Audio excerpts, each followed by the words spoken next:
क्या कोई ऐसा राजा हो सकता है जिसने अपना पूरा जीवन एक विशाल साम्राज्य के खिलाफ संघर्ष में बिता दिया, लेकिन कभी कभी किसी के सामने सिर नहीं झुकाया?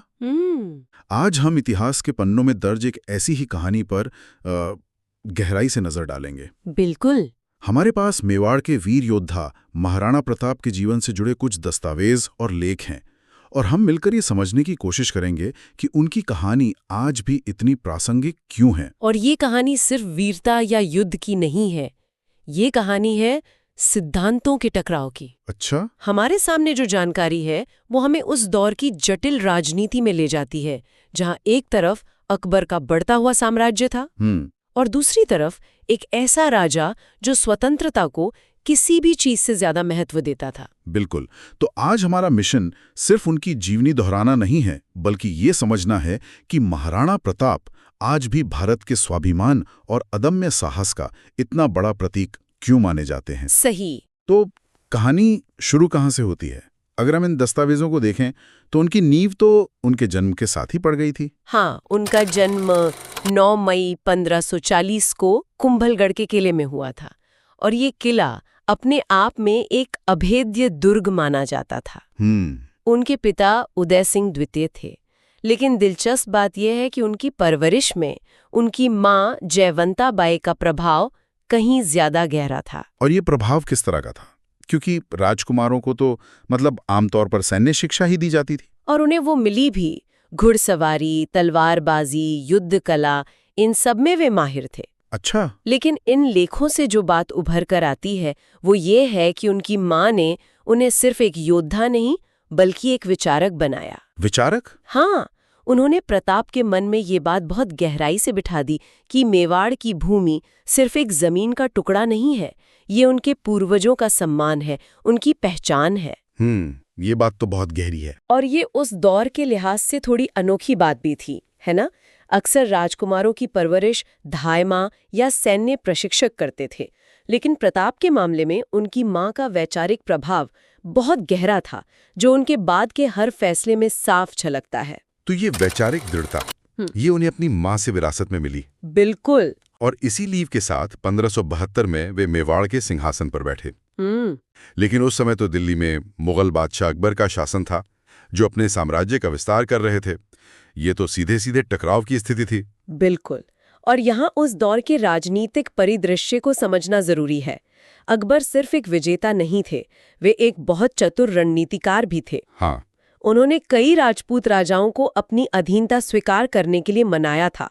उन्होंने एक मनसबदारी प्रथा शुरू की, जिसके तहत राजपूत राजा मुगल साम्राज्य का हिस्सा बनकर सम्मान और पद पाते थे और अपनी रियासतों पर शासन भी करते रहते थे। तो एक तरह से ये एक प्रैक्टिकल सॉल्यूशन था। हाँ, ज्यादातर राजाओं के लिए ये एक व्यवहारिक समाधान था। तो फिर महाराणा प्रताप ने इस प्रस्ताव को क्यों ठुकरा दिया? जब बाकी के राजपूत शासक इसे स्वीकार कर रहे थे, तो उनके इनकार के पीछे क्या सोच थी? यही तो उनकी कहानी का सार है। प्रताप के लिए अकबर के अधीनता में एक सम्मानित मनसबदार बनना भी एक तरह की गुलामी थी। उनकी स्वतंत्रता की परिभाषा बिल्कुल अलग थी, कहीं ज्यादा कट्टर। वो थी पूर्ण संप्रभुता। पूर्ण संप्रभुता। वो चाहते थे कि मेवाड़ किसी भी बाहरी ताकत के अधीन न हो, चाहे वो ताकत कितनी भी बड़ी क्यों ना हो। लेकिन ये तो उस दौर में लगभग असंभव सा लक्ष्य लगता है। बिल्कुल, और बहुत जोखिम भरा भी। अकबर ने कई दूत भेजे, शांति प्रस्ताव रखे, लेकिन प्रताप अपने इस एक सिद्धांत पर अड़े रहे। तो ये टकराव होना तो तय था।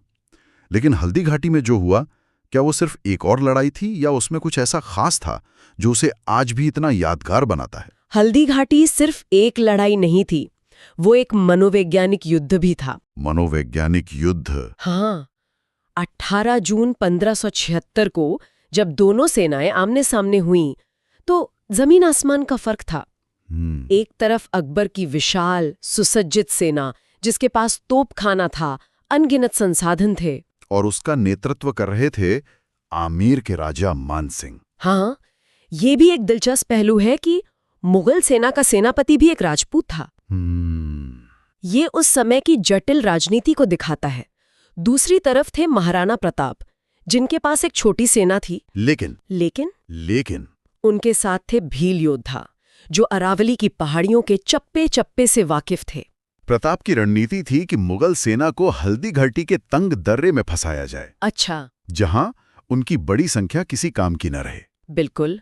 और इसी युद्ध में चेतक की भूमिका भी सामने आती है, जिसकी कहानियां तो आज भी हम सुनते हैं। चेतक सिर्फ एक घोड़ा नहीं था, वो युद्ध में प्रताप का एक अभिन्न अंग था। उसकी फुर्ती और वफादारी ने प्रताप को कई बार बचाया।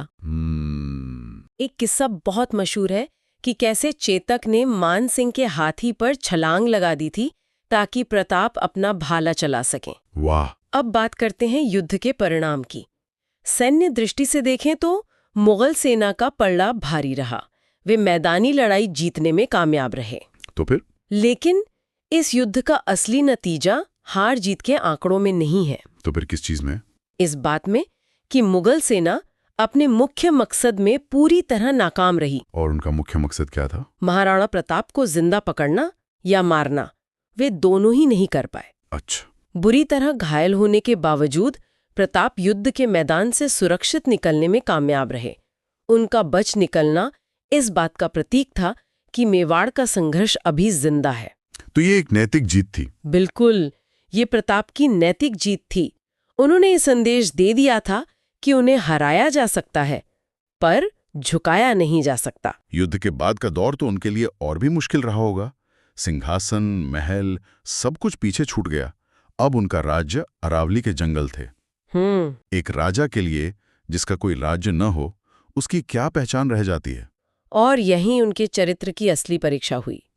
महलों में रहकर सिद्धांतों की बात करना एक बात है, और जंगलों में भूखे रहकर उन पर टिके रहना बिल्कुल दूसरी। सही बात है। ये वो समय था जब उन्होंने अपनी रणनीति को पूरी तरह बदल दिया। उन्होंने आमने सामने की लड़ाई छोड़कर छापामार युद्ध का रास्ता अपनाया। छापामार युद्ध यानी गेरिला वॉरफेयर, ये क्या था और उन्होंने इसे कैसे इस्तेमाल किया? इसका मतलब था कि वे मुगलों की लंबी और फैली हुई सप्लाई लाइनों पर अचानक हमला करते थे। अच्छा। उनके छोटे छोटे दस्तों को घाटियों में फंसाते, उनका सामान लूटते और फिर तेजी से पहाड़ियों में गायब हो जाते थे, जहां मुगल सेना उनका पीछा नहीं कर पाती थी। और इस काम में भी भील जनजाति ने उनका भरपूर साथ दिया। ये दुश्मन को थकाने की लड़ाई थी, उसके संसाधनों को धीरे धीरे खत्म करने की लड़ाई। ये बड़ी सेना का युद्ध नहीं था, ये इच्छा शक्ति का युद्ध था। और इसी दौर की वो प्रसिद्ध कहानी है कि उन्होंने और उनके परिवार ने घास की रोटियां खाईं। ये सिर्फ एक कहानी है या इसमें कोई सच्चाई है? ये सिर्फ एक कहानी से कहीं ज्यादा है। ये उनके अटूट संकल्प का प्रतीक है। आप कल्पना कीजिए, एक राजा जो सोने चांदी के बर्तनों में खाता था, अब अपने बच्चों के साथ जमीन पर बैठकर घास और जंगली फलों से बनी रोटियां खा रहा है। लेकिन फिर भी वो एक बादशाह के सामने झुकने को तैयार नहीं है। बिल्कुल। ये दिखाता है कि उनके लिए आत्मसम्मान और स्वतंत्रता का मूल्य किसी भी भौतिक सुख से कहीं ज्यादा था। यही वो दौर था जिसने महाराणा प्रताप को एक राजा से एक किंवदंती बना दिया। तो उन्होंने इस कठिन समय का सामना कैसे किया और क्या वे कभी अपने खोए हुए राज्य को वापस पा सके? उन्होंने हार नहीं मानी। जंगलों में रहते हुए भी उन्होंने अपनी एक छोटी सी सेना को संगठित रखा। इन दस्तावेजों से पता चलता है कि ये एक बहुत धीमी लेकिन लगातार चलने वाली प्रक्रिया थी। अच्छा। उन्होंने एक एक करके मुगलों के कब्जे वाली चौकियों और छोटे किलों पर हमला करना शुरू किया, और हर एक जीत चाहे कितनी भी छोटी क्यों ना हो, वो उनके सैनिकों और मेवाड़ के प्रजा के मन में उम्मीद जगा रही थी। सही। और उनकी ये रणनीति क्या सफल हुई? हाँ, काफी हद तक। अकबर का ध्यान उस समय साम्राज्य के दूसरे हिस्सों जैसे कि बंगाल और पंजाब पर ज्यादा था, और वो मेवाड़ के इस लगातार चलने वाले संघर्ष से एक तरह से थक चुके थे। तो प्रताप ने इस मौके का फायदा उठाया। बिल्कुल। उन्होंने धीरे धीरे पश्चिमी मेवाड़ के एक बड़े हिस्से पर, जिसमें कुंभलगढ़ और उदयपुर जैसे महत्वपूर्ण स्थान शामिल थे, दोबारा अपना अधिकार स्थापित कर लिया। ये उनकी दृढ़ता की जीत थी। तो उन्होंने अपनी एक नई राजधानी भी बनाई। हाँ, इसी दौर में उन्होंने चावंड को अपनी नई राजधानी बनाया, जो एक सुरक्षित पहाड़ी इलाका था। और ये सिर्फ एक ठिकाना नहीं था, ये इस बात का ऐलान था कि मेवाड़ का राज्य अभी भी जीवित है, उसका एक शासक है और उसका संघर्ष जारी है। उन्होंने वहां से शासन चलाया, कृषि और कला को बढ़ावा दिया और मेवाड़ को फिर से संगठित किया। तो ये उनकी हार न मानने वाली भावना का सबसे बड़ा और ठोस प्रमाण है। सबसे बड़ा प्रमाण। और इस तरह संघर्ष करते हुए अपने राज्य को फिर से स्थापित करने के बाद 19 जनवरी 1597 को चावड़ में ही उनका निधन हो गया। लेकिन जैसा कि ये लेख बताते हैं, उनकी कहानी यहाँ खत्म नहीं होती। नहीं, बिल्कुल नहीं। उनकी विरासत उनके जीवन से कहीं ज्यादा बड़ी है। महाराणा प्रताप हमें सिखाते हैं कि परिस्थितियां चाहे कितनी भी विपरीत क्यों ना हो, अपने आत्मसम्मान और अपने सिद्धांतों से समझौता नहीं करना चाहिए। वो सिर्फ मेवाड़ के राजा नहीं थे, वे भारत के उस स्वाभिमान का प्रतीक बन गए जो किसी भी बाहरी सत्ता के सामने झुकने को तैयार नहीं था। उन्होंने ये दिखाया कि सच्ची शक्ति महलों, सेनाओं या खजानों में नहीं होती, बल्कि व्यक्ति के चरित्र और उसकी अदम्य इच्छा शक्ति में होती है। सही। अकबर जैसा महान बादशाह भी अपनी पूरी ताकत और संसाधनों के बावजूद प्रताप की इसी इच्छा शक्ति को कभी नहीं तोड़ पाया, और यही कारण है कि सदियों बीत जाने के बाद भी उनकी कहानी हमें प्रेरित करती है। तो आज की इस चर्चा से हमने महाराणा प्रताप के जीवन को एक नए नजरिए से देखा। एक ऐसा योद्धा जिसने सिंहासन पर बैठते ही एक विशाल साम्राज्य को चुनौती दी, हल्दी घाटी में अपनी पूरी ताकत से लड़ा और हार के बाद भी जंगलों में रहकर अपने स्वाभिमान को जिंदा रखा, और अंत में अपनी दृढ़ता से अपने राज्य के एक बड़े हिस्से को फिर से हासिल किया। उनकी कहानी हमें एक गहरा सवाल सोचने पर भी मजबूर करती है।